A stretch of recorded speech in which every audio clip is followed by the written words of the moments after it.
Hello, and welcome to episode 400. I am Megan. I'm Colin. And we are the hosts of Pet Sitter Confessional, an open and honest discussion about life as a pet sitter. Thank you to Pet Sitters Associates and our Patreon members, particularly our newest one, Jillian. Woo! She is an amazing pet sitter out in San Diego. So thank you, Jillian, for supporting us with a few dollars every month. And if you, listener, would like to learn more about that and what that means, you can go to petsitterconfessional.com/support. We started pet sitting 11 years ago. We were graduate students at Texas Tech, and we needed to earn a little bit of extra money. So we started off pet sitting and doing it more as a hobby to supplement our measly graduate money every month. Non-existent, basically. Yeah. But it's turned into our full-time gig now. We have 10 employees across 2 service areas, and we started this podcast about 4 years ago as a way to bring pet sitters together from across the world to share their stories and their experiences. And we want to talk today about what the life of a pet sitter is really like. You know, we just have our own experiences of what we've experienced and what we've learned in our journey over the past 11 years. We are not coaches. We've run our business the way that we've run it. So we wanted to pull from over 200 episodes of interviews that we've done with pet sitters from across the globe, like Megan said. We're going to be sharing with you 5 lessons that we've learned as we've met others and heard their stories. These are not in any particular order, so don't worry, we didn't try and rank these. These are just 5 lessons that we've learned about the life of a pet sitter. The first one is the life of a pet sitter is full of passion. We get into this most likely because of our love for animals, our passion for animals. A pet sitter must have a passion for animals to be successful. As you know, caring for pets requires a lot of patience and love and understanding. Without this passion, a pet sitter may find it challenging to connect with the pets that they care for and provide the immense level of detail and attention and care that is required. It's really why we're all here today. We had that passion that we just couldn't ignore. We love cats. We love dogs. We love turtles and fish and whatever else. We wanted to do something with it. It's what gives us that push to get started and the push to keep going when things don't go as great as they should. Well, and sometimes that passion changes a little bit. It morphs and you get to do something else with it. Like when we talked with Jill from Jill's Next Door, she devoted not just into pet care, but now pet advocacy, working with cats to find homes and shelters and build catios and do fundraising for them. See, your passion can change over time, and don't be afraid of that. Don't panic if one morning you wake up and realize something's changed. You know, a while ago, we reached out to our Instagram followers and asked how they would describe the life of a pet sitter. And by far, the number one response was, it is both rewarding and exhausting. And we completely agree with that. The passion fuels us, but it can also burn us out. That compassion fatigue that we talk about. Can I get an amen? Yeah. I mean, Colleen Pilar, we've talked with her a couple times. She speaks a lot about this, of how pet sitters and dog walkers and pet care professionals in general, just how we can deal with this burnout, this constant need to keep going day after day and work these long hours, but needing to care for the pets and the admin side and care for the home and all of these different directions that we are pulled in, of how to rein all of that in and take time for ourselves and that self-care, which is so important.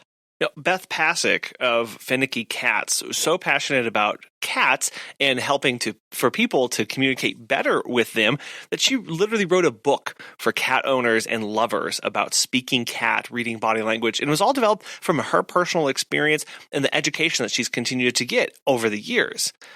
Then there's Day with Renee, and her story continues to be one of the most inspiring ones that we've had, where she pushed through a cancer diagnosis and survived the cancer, all while focusing on things that were important to her and how that experience reshaped how her passion lived itself in her world.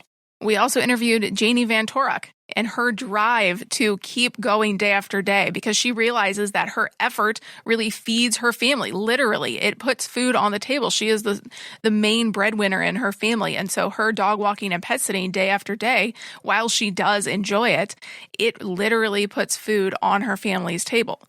Then there's Abigail Giordano, who is about to have her first child.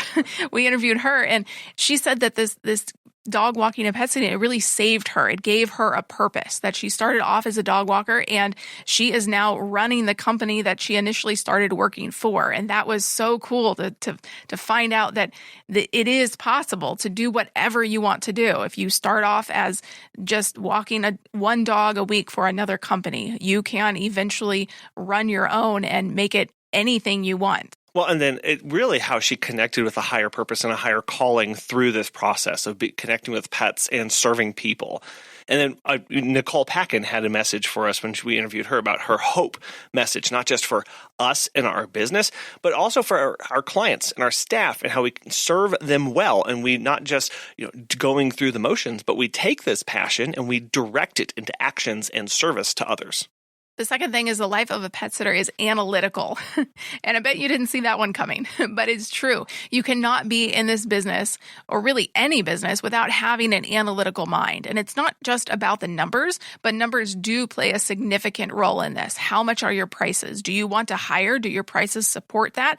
What's your cost per service? How many services do you need in order to figure out your budget for the month? Well, and what's important is you said you can't be in this business if you don't have an analytical mind. That's not to say if you don't self-identify as having an analytical mind that you don't have one.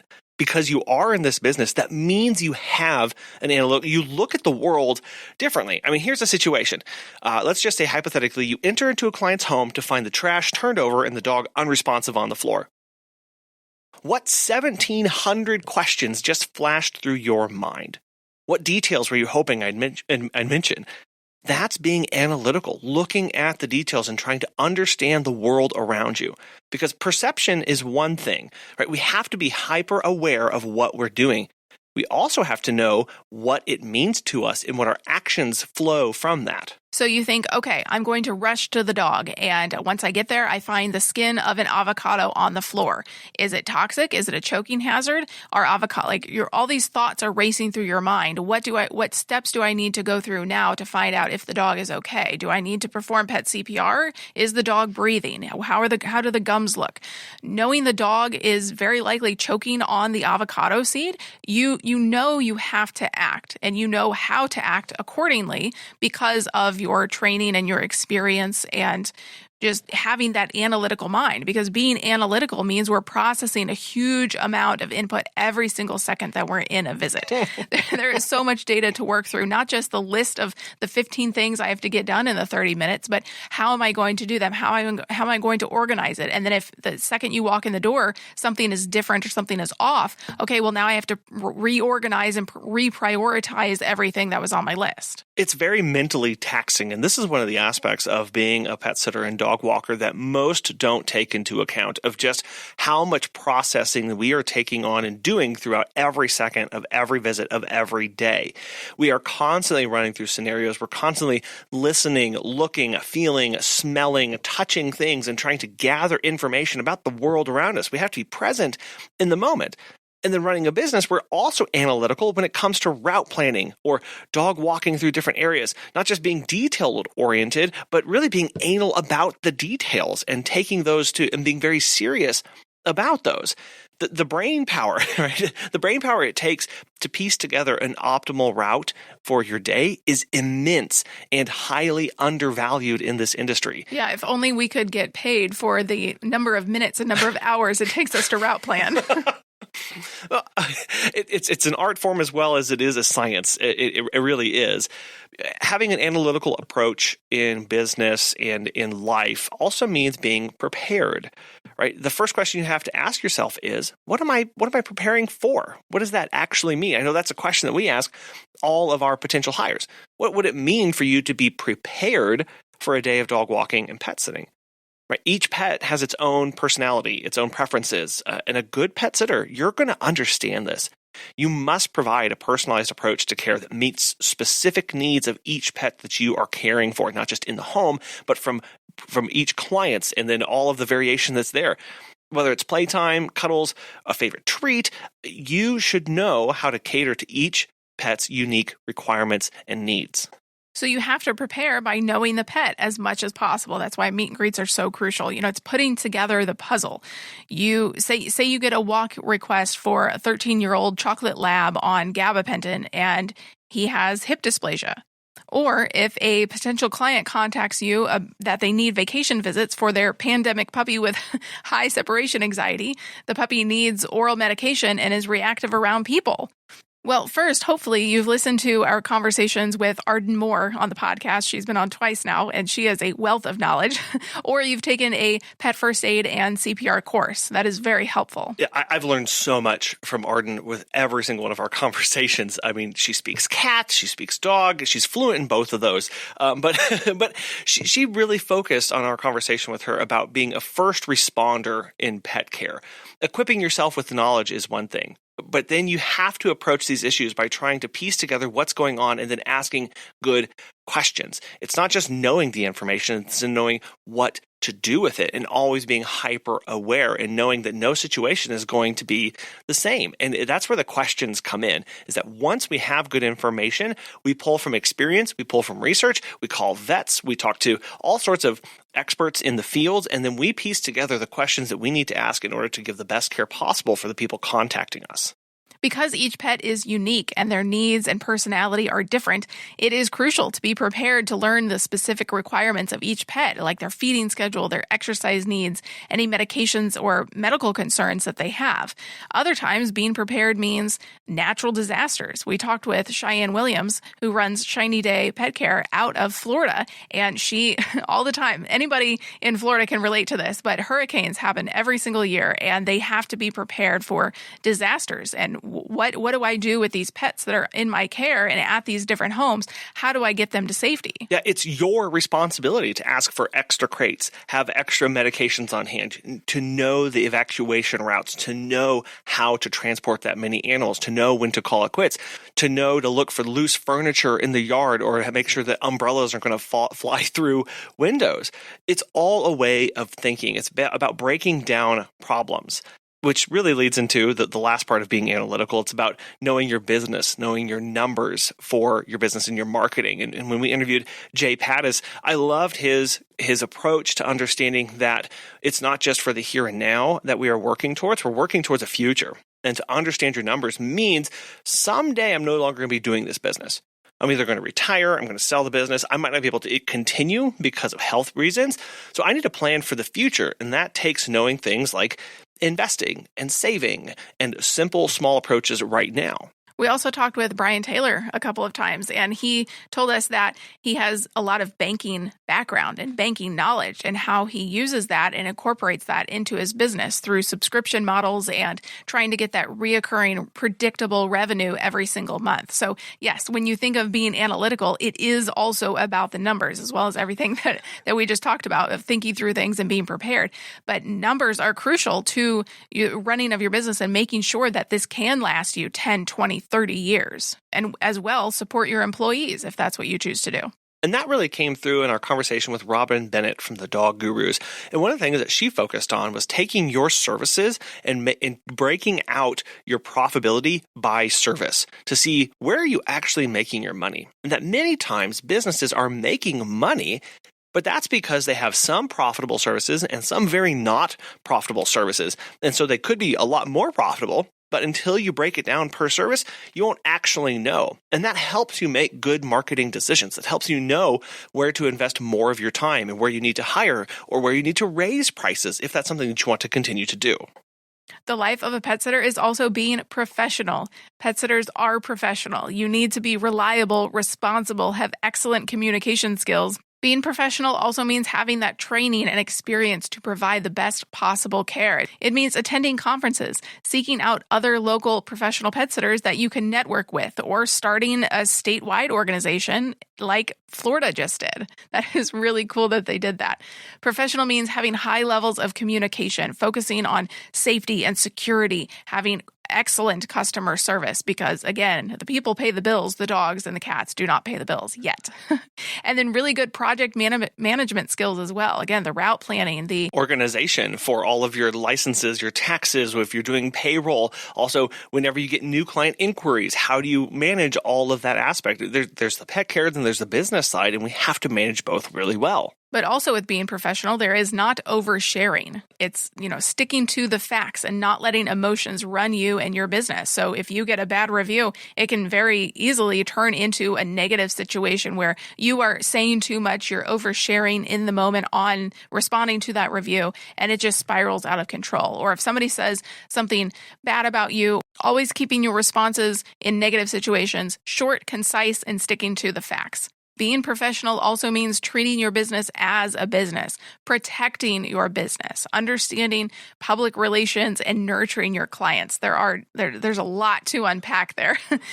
But it's all about understanding exactly who you're talking to, how you can market your business in a new light that is different than somebody else's, and knowing that you are a legitimate business and treating it as such, setting aside money for taxes and getting that license every year, and knowing that your clients need to be repeat clients, so to foster positive communication and client experiences. Well, part of that too is also recognizing that as a business, there's an entity that exists between you and the world.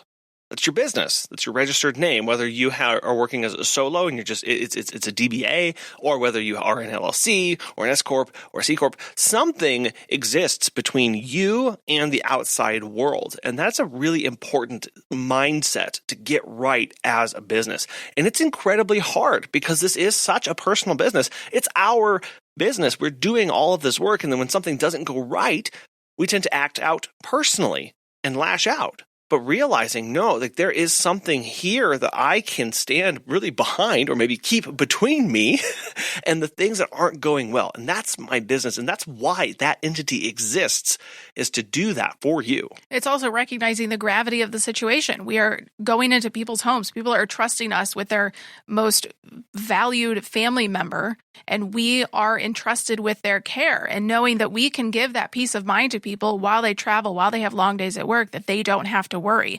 Courtney Segal of Palmetto Poop Scoopers came on the show to discuss how he sees the grander vision for his business. So yes, it is poop scooping. It's dirty. It's gross.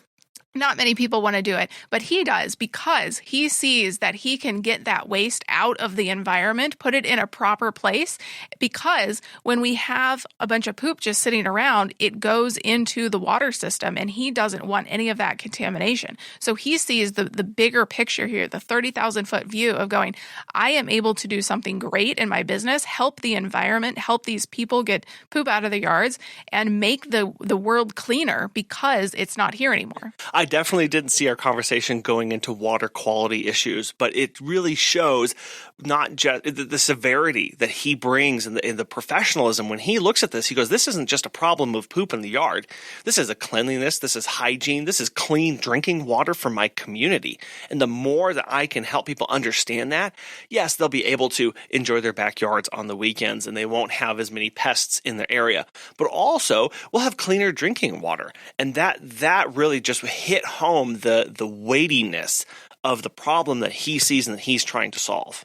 Well, there's Marissa Lejeune from Tail Swaggers down in Fort Worth, and she really saw an opportunity here to make a better life for herself and to set an amazing example for her daughter, that it is possible and that she's strong and able to do this. And so she started doing dog walking. She started doing pet sitting and realized that she could take this full time. She then completely overhauled her business to make it into an extremely high-end boarding and daycare experience for her customers and their pets. She learned every aspect of the business and tore into absolutely everything and wanted to do everything that she did with excellence. And that shines through in what she does.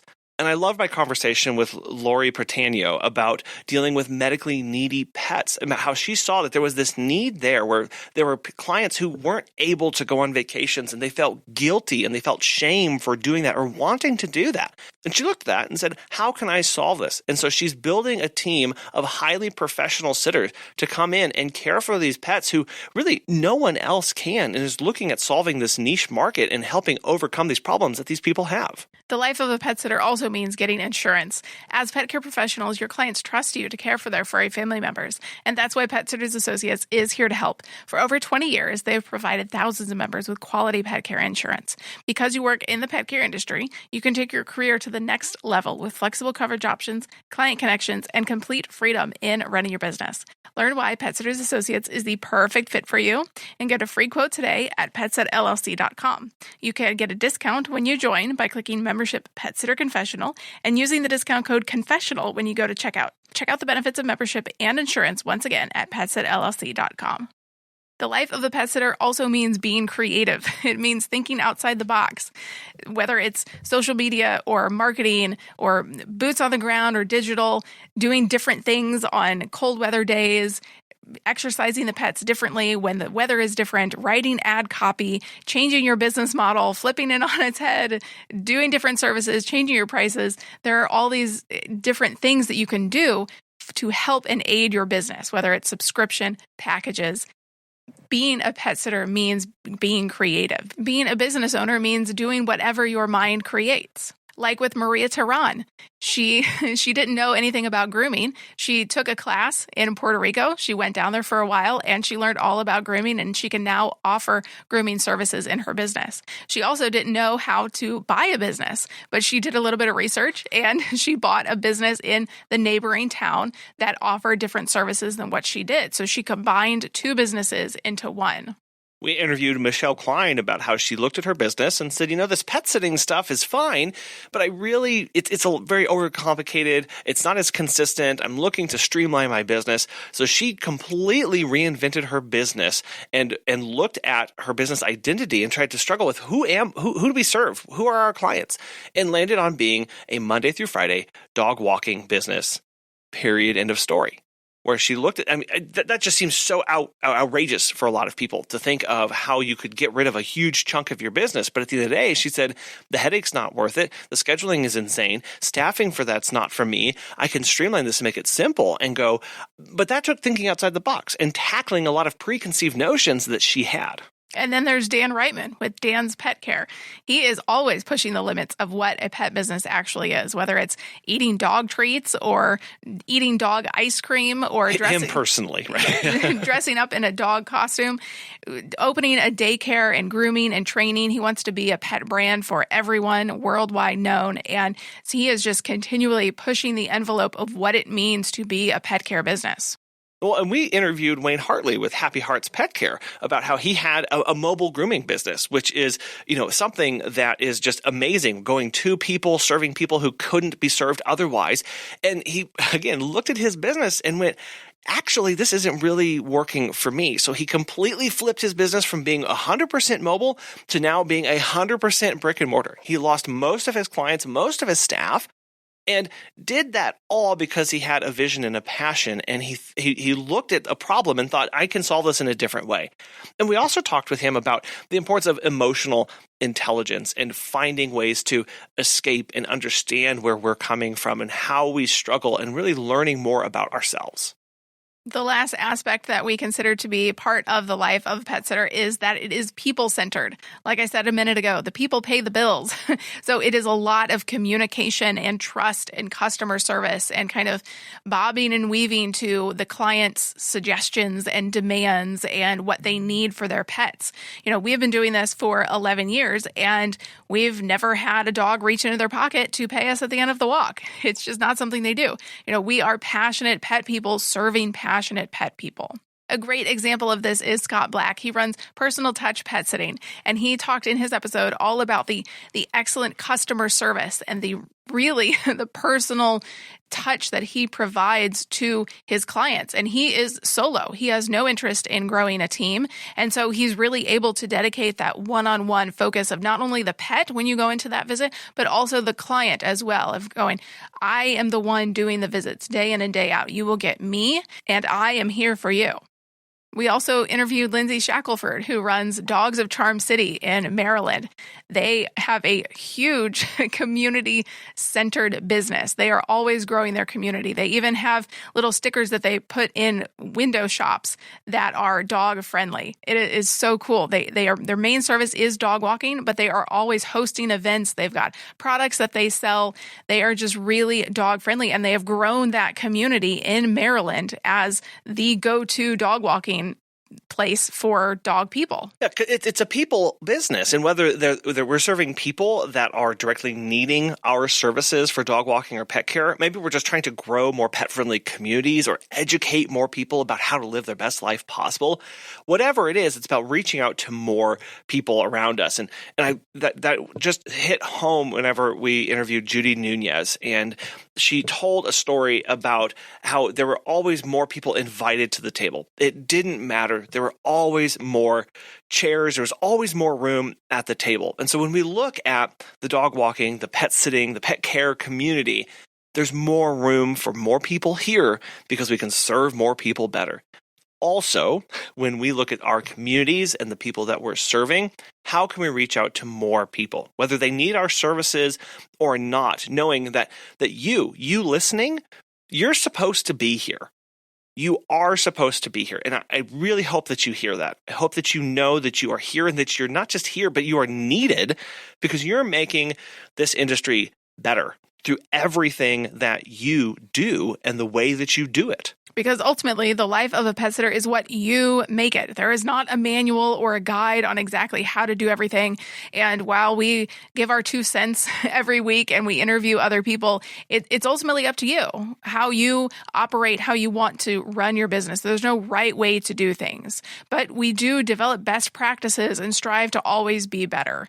You can run your business the way it suits you, run it in line with your mission, your values, your vision for your company. If you need afternoons off with your kids, you can do that. If you don't want to drive 20 minutes away, okay, shrink your service area. You can do that too. You don't want to work weekends? Okay, great. You don't have to. You don't have to do what others do. It's actually preferred that in a lot of cases you don't. You run your own business. Don't try to copy somebody else because they aren't you.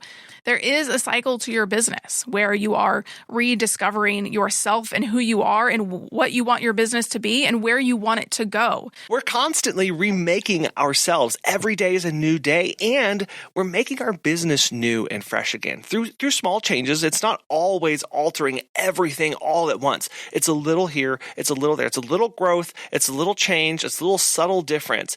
It involves self-care as well, something that is extremely important. We remake ourselves every day through a good night's sleep, or maybe a really engaging conversation with a friend. We're constantly refreshing ourselves and our minds because it helps us to be more creative and it helps keep our passion alive. As a business owner, we're also questioning everything all of the time, right?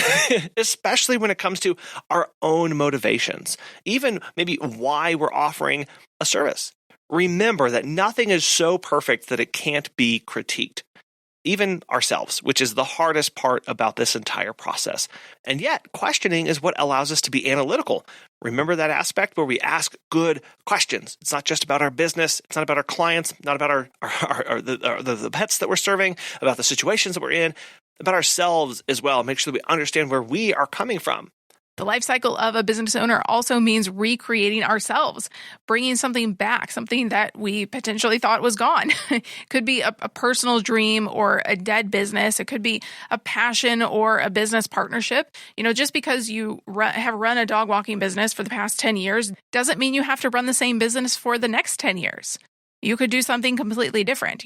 We recreate ourselves through education, through personal retreats, through setting those boundaries that are so important in this business. The process of reviving takes focus and care. It's where our professional and people-centered natures really come into play as we navigate sketchy waters that come with being a business owner, the ups and downs. What lessons have you learned about the life of a pet sitter, both from your own experiences or from listening to other people and learning from them? We'd really love to know. If you'd like to share them, you can email us at feedback@petsitterconfessional.com. We hope that you have found value in some of the 400 now episodes that we have put out. Thank you very much for listening. We have really enjoyed this so far, and we can't wait for another 400. Yep. Thank you to an amazing time so far, and we really appreciate you being here and listening and all that you do and you helping growing this community and making it so wonderful. Thank you also to Pet Sitters Associates, and we will talk with you next time. Bye.